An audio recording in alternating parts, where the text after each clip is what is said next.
Here we have a problem on arithmetic sequence. Okay, let me go over the question. Find the middle term or terms of the following arithmetic sequence 9, 15, 21, 27. It goes up to 183. Okay, the question says the middle term or terms, because some arithmetic sequences will have only one middle term and some will have two middle terms. It depends on the number of terms I have in the arithmetic sequence. Okay, now let me consider an arithmetic sequence that is A, B, C, D, E. Okay, say this is an arithmetic sequence. How many terms do we have in this arithmetic sequence? There are 5 terms. Okay, here the number of terms in the arithmetic sequence is an odd number. So here there is only one middle term in this arithmetic sequence. If an arithmetic sequence contains an odd number of terms, then it will have only one middle term. For example, let me take one more term in this arithmetic sequence. So here there are 6 terms in this arithmetic sequence. So we have two middle terms, C and D. So if an arithmetic sequence contains an even number of terms, then it will have two middle terms. Okay, so to find whether we have one middle term or two middle terms for the given arithmetic sequence, first we have to find the number of terms in the given arithmetic sequence. For that, what we have to do is we have to assume the last term, that is 183, as the nth term of the sequence. We know that 9 is the first term and 15 is the second term and 21 is the third term, 27 is the fourth term and 183 is the nth term. For example, if I say n equals to 25, then this is the 25th term, and also we have 25 terms in this sequence. Just one example, I am saying n equals to 25, but I do not know what is the value of n. Well, we have to find it. Okay, so here we have assumed the nth term of the arithmetic sequence as 183, that is the last term. So we can write an equals to 183. There is a formula to get nth term of an arithmetic sequence, that is a1 positive d times n negative 1 equals to 183.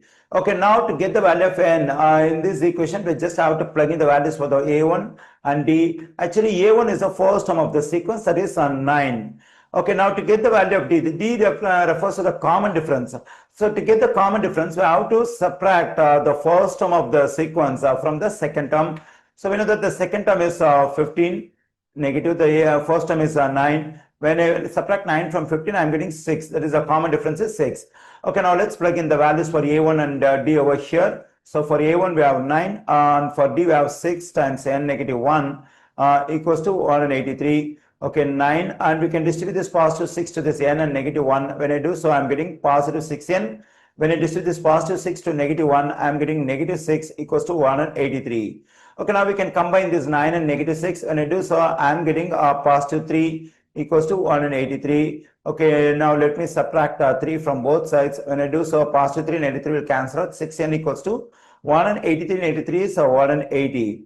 Okay, now let me take the equation over here. 6n equals to 180. Let me divide both sides by 6. This 6 will cancel out. N equals to 6 goes into 6 one time. 6 goes into 18 3 times. And here we have 0. That 0 should be taken over here. We get n equals to 30. That means this is 30th term, this 183. So 30th term means there are 30 terms in this arithmetic sequence. So the given arithmetic sequence contains an even number of terms, because 30 is an even number. Since it contains an even number of terms, it will have two middle terms. Okay, so which two terms are middle terms? For that, we have to add 1 to this 30 and divide it by 2. That is 30 positive 1 divided by 2.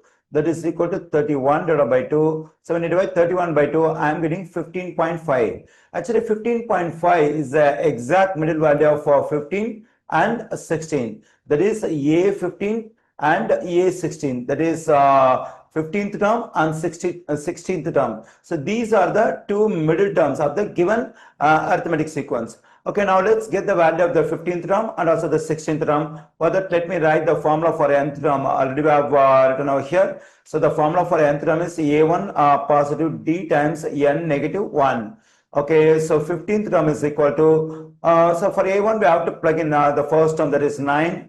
Already we got it, and d refers to the common difference. We got it, that is 6 times. For n we have 15. That is 15 negative 1. Then we get a15, that is 15th term equals to 9 positive 6 times 15 negative 1 is 14. Okay, a15 equals to 9 positive, and 6 times 14 is 84. Then a15 equals to 84 positive 9 is 93. Okay, now I got the 15th term. Now let me get the 16th term. So a16 equals to 9 positive 6 times for n. This time I have to plug in 16 negative 1. Then I'm getting A16 equals to 9 positive 6 times 16 negative 1 is 15. A16 equals to 9 positive 6 times 15 is 90. Let me write over here. A16 equals to 9 plus 19 is 90 is 99. Okay, so we have two middle terms for the given arithmetic sequence. So the two middle terms are 93 and 99.